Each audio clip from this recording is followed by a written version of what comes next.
Our journey continues here in Jerusalem with a search for the Ark of the Covenant. What if the most powerful artifact in human history was never lost at all? What if, hidden beneath layers of stone and silence for thousands of years, the Ark of the Covenant has finally been discovered, and the people who found it wish they never had?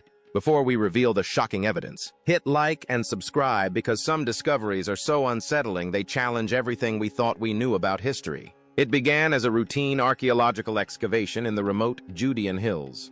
No media attention, no major funding, just a small team following clues from an ancient manuscript that most scholars dismissed as legend. But everything changed when ground-penetrating radar detected a massive underground chamber nearly 30 feet below the surface. Its dimensions matched ancient descriptions with eerie precision, and what waited inside would leave even the most hardened researchers speechless.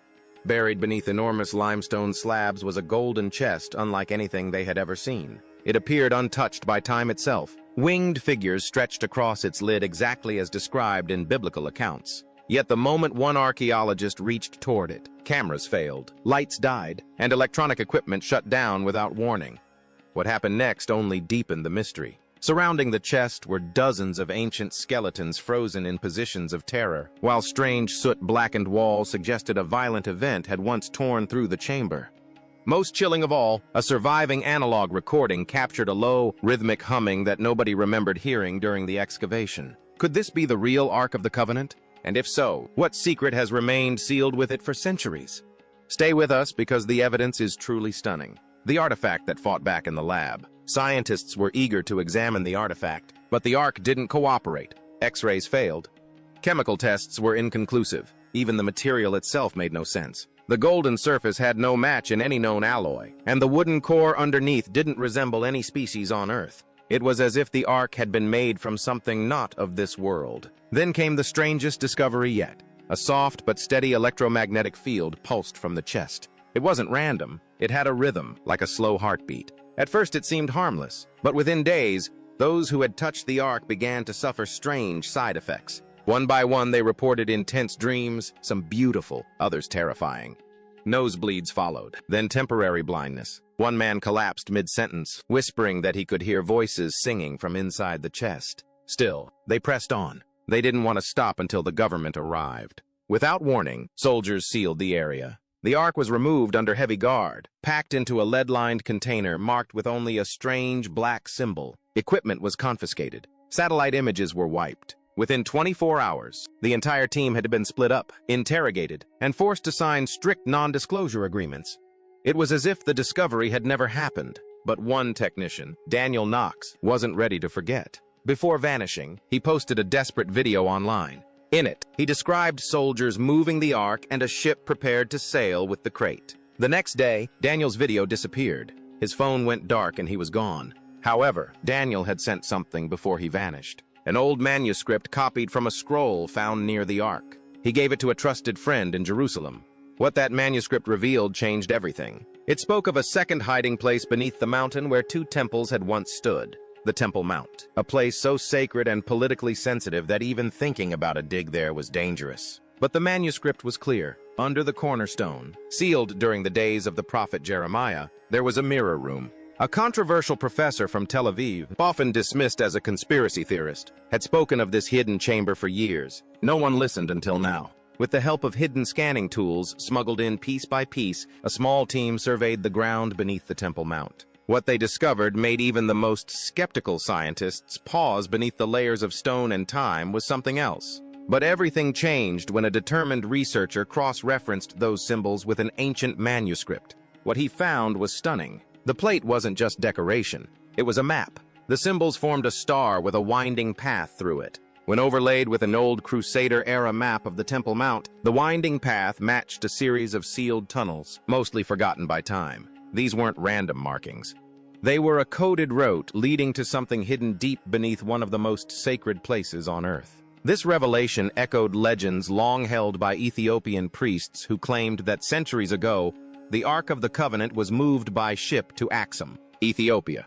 There, it was said to be kept in a small guarded chapel protected by a single monk who could never leave. Most historians scoffed at the idea until records from a secret Allied mission in the 1940s resurfaced.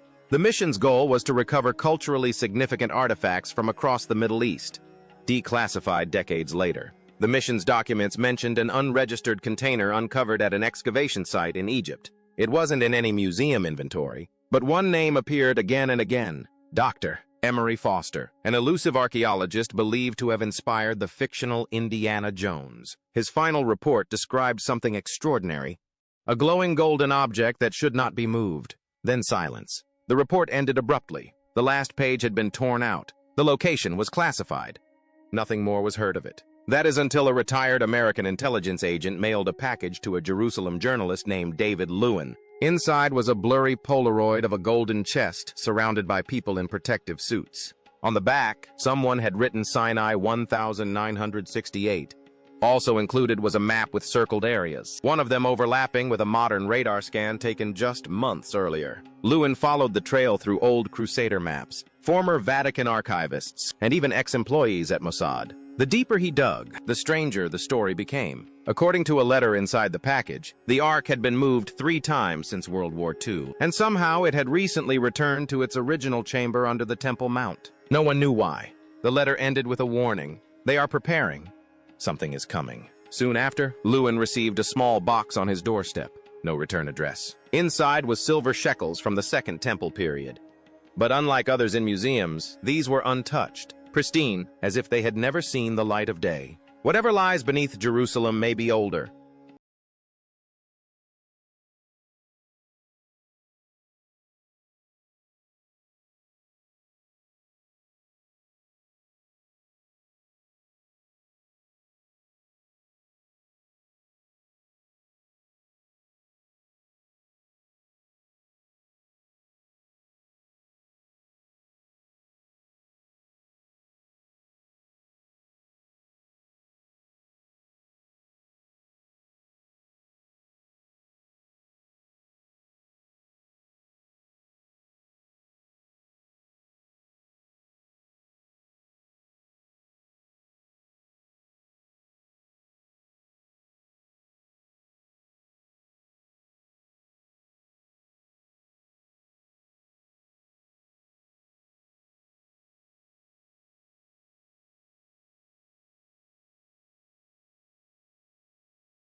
Stranger, and far more dangerous than we ever imagined. Ron Wyatt's controversial discovery. For centuries, believers across the world have wondered, where is the Ark of the Covenant?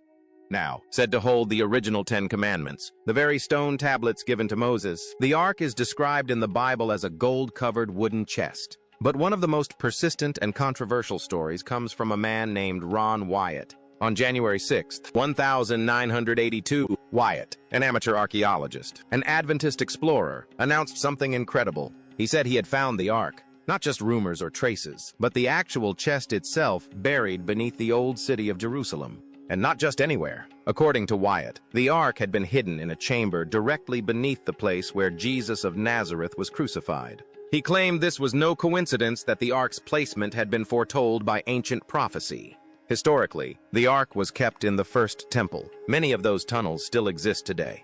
Over time, archaeologists have found pieces of pottery, tools, and sacred objects inside them. But Wyatt claimed something even greater. He said that during the siege, the Israelites hid the Ark in one of those tunnels deep inside a chamber that was sealed off and forgotten. And he believed he had located it. Of course, not everyone agreed. Many experts dismissed Wyatt's story, calling it impossible to prove.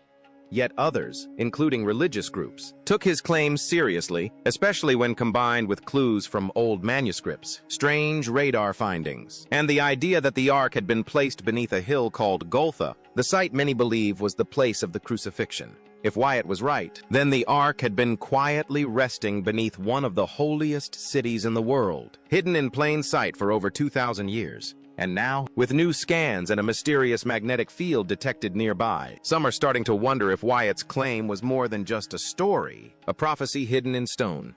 Long before Ron Wyatt ever stepped foot in Jerusalem, a prophecy had been spoken, one that some believe foretold his discovery. In 1901, a woman named Ellen G. White, a respected Christian author and visionary, wrote something chillingly specific. She said that the stone tablets inscribed by the very finger of God and given to Moses on Mount Sinai were still resting inside the Ark of the Covenant, hidden, untouched, and waiting for a moment chosen by God. She warned that when the time was right, God would reveal them to the world, not just as holy relics, but as a testimony against the world's disregard for his commandments. To many Bible students, including Ron Wyatt, this wasn't just poetic language. It was a divine clue. Wyatt believed what the book of Amos said, that God reveals his secrets through his prophets. And Ellen White's prophecy, spoken 81 years before Wyatt's claimed discovery, was too precise to ignore. During his excavation, Wyatt's first major find was a strange altar stone sticking out from the rock face. He believed it belonged to an early Christian church, perhaps built in the 1st century. If that was true, it meant that the earliest followers of Jesus already knew that this site held deep spiritual meaning. Then things got even more compelling. Wyatt's team discovered 4 rectangular holes cut into the stone just like the post holes used for Roman crucifixions. Historians know that the area where Jesus died saw many executions over time, but one of the holes stood out. It was set slightly higher than the others.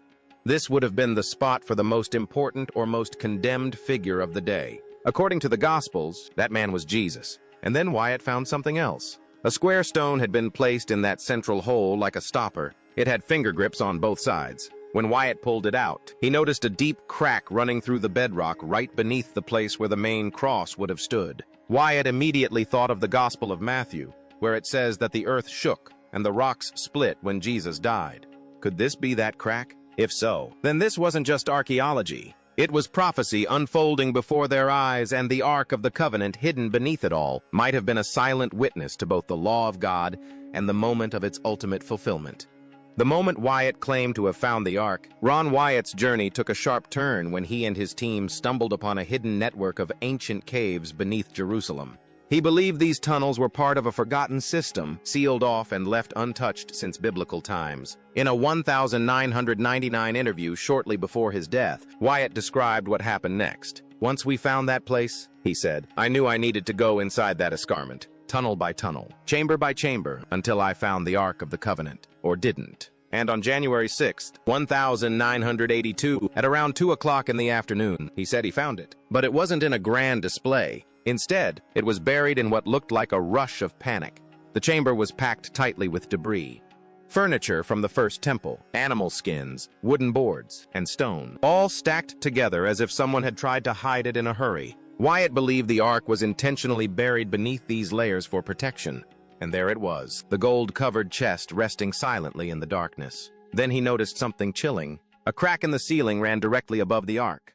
Inside it was a strange, black substance, dried blood. It seemed some of it had dripped onto the stone case surrounding the ark. Wyatt's conclusion was that the crack had formed during the earthquake that followed Jesus' death. In one of his letters, he explained that when Christ was pierced by the Roman soldier's spear, the blood and water that flowed from the wound had dripped down through this very crack and landed on the mercy seat of the Ark of the Covenant. For him, it was no coincidence. It echoed what Moses had done in ancient times, sprinkling blood on the tablets to seal God's covenant with Israel. Now, centuries later, Wyatt believed the blood of Jesus had fulfilled that covenant once again, this time for all of humanity. But Wyatt also claimed something even stranger. Though he tried to photograph and film the ark, none of the images turned out. He believed it was divine interference. On his return, he said he encountered 4 angels guarding the ark. They told him the world wasn't ready to see it yet. But the day would come when a global religious law would force the truth to be revealed. Wyatt didn't stop there. He also claimed to have found Noah's Ark, anchor stones, the Tower of Babel, and even the tombs of Noah and his wife. Perhaps most controversially, he claimed to have tested the blood of Christ found in the crack, and said it had just 24 chromosomes, not 46. He believed this proved that Jesus had no earthly father. Of course, critics were quick to dismiss all of it. Scientists, historians, and even leaders in Wyatt's own church rejected his claims. But despite the backlash, many still believe in his work. His research has been preserved by Wyatt Archaeological Research, and to this day, followers continue to spread his message, the Ark's sacred power. Through time, to the ancient Israelites, the Ark of the Covenant was more than just a wooden chest. It was the most sacred thing on earth, known as the Ark of the Testimony, the Ark of God, or simply the Ark. It was famed for its pure gold decoration and 2 golden cherubim on its cover. It was more than a symbol. It was thought to contain God's real presence. According to the Bible, the Ark held the stone tablets of the 10 Commandments, which God gave to Moses on Mount Sinai. Other texts state that it also contained Aaron's rod, which had miraculously transformed into a snake and a jar of manna, the bread from heaven that fed the Israelites in the desert. The Ark was built exactly according to the pattern God gave Moses. The Levites, Israel's priestly clan, carried it with long wooden poles, never touching the Ark itself. It constantly went ahead of the travelers on their trek, guiding them through the wilderness. So, what happened to it? Jewish tradition offers various possibilities. Some claim it was stolen and transported to Babylon. Others think it was hidden by King Josiah within the temple or by the prophet Jeremiah in a cave on Mount Nebo. Nobody truly knows. The Ethiopian Orthodox Church believes that the Ark is safe at Axum, guarded by a single monk who never leaves the chapel. Meanwhile, the Lember tribe of southern Africa claim to be descendants of the ancient priests who once guarded the Ark, and they have a copy in Zimbabwe as proof. According to other legends, the Ark was transferred to Rome, Ireland, or even buried in an unknown location to prevent it from slipping into enemy hands. While no one has been able to authenticate any of these claims, the Ark's mystery continues to inspire faith, discussion, and imagination all around the world. It has appeared in everything from religious doctrines and holy scriptures to blockbuster films like Raiders of the Lost Ark, where it is portrayed as a source of power, divine judgment, and mystery. To Christians, the Ark represents Christ's function as the ultimate mercy seat. In Islam, it is referenced in the Quran. Even the Baha'i faith regards it with spiritual veneration. Despite all the symbolism and hallowed history, one question remains. Where is it now? Has it truly been found? Archaeologists and Bible experts are still searching for evidence, not only to find the Ark's final resting place, but also to comprehend why its story was so important to ancient believers. Some analysts believe the design was inspired by Egyptian or Bedouin customs. Others believe the Ark's function was always spiritual, allowing mankind to feel closer to the divine. Jerusalem of Gold. A new clue. Near the Ark's last known location, in the heart of ancient Jerusalem, where the Ark of the Covenant was once believed to rest, a surprising discovery has stunned archaeologists.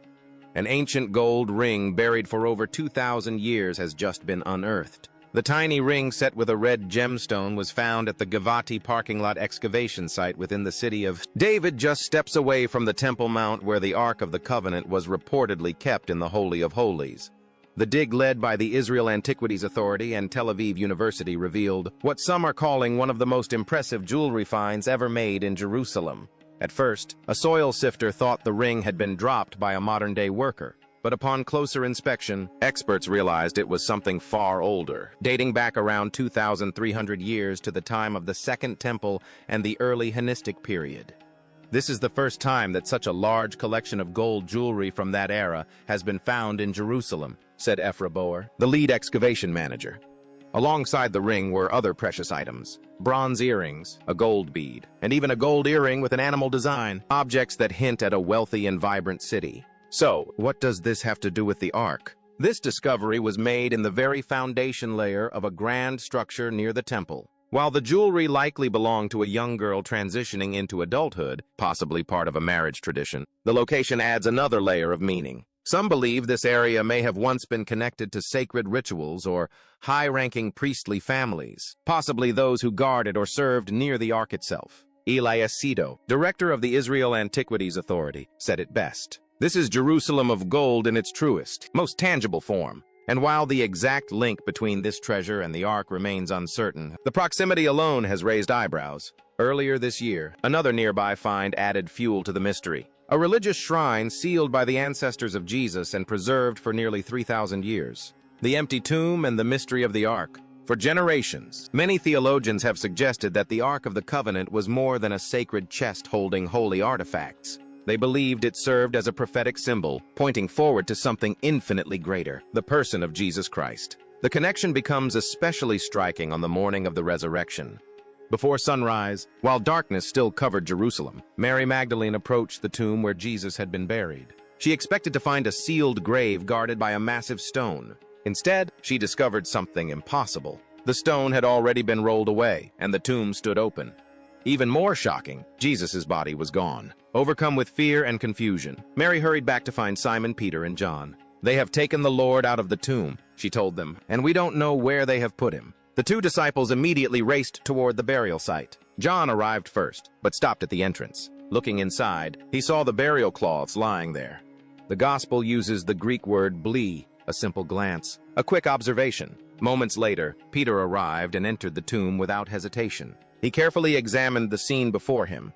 The word describing Peter's action is theory, suggesting a deeper investigation, the kind of careful scrutiny someone uses when trying to solve a mystery. Then John finally stepped inside. This time, a different Greek word appears, eidon. It means more than merely seeing. It implies understanding, recognition, and sudden insight. It describes the moment when observation becomes revelation.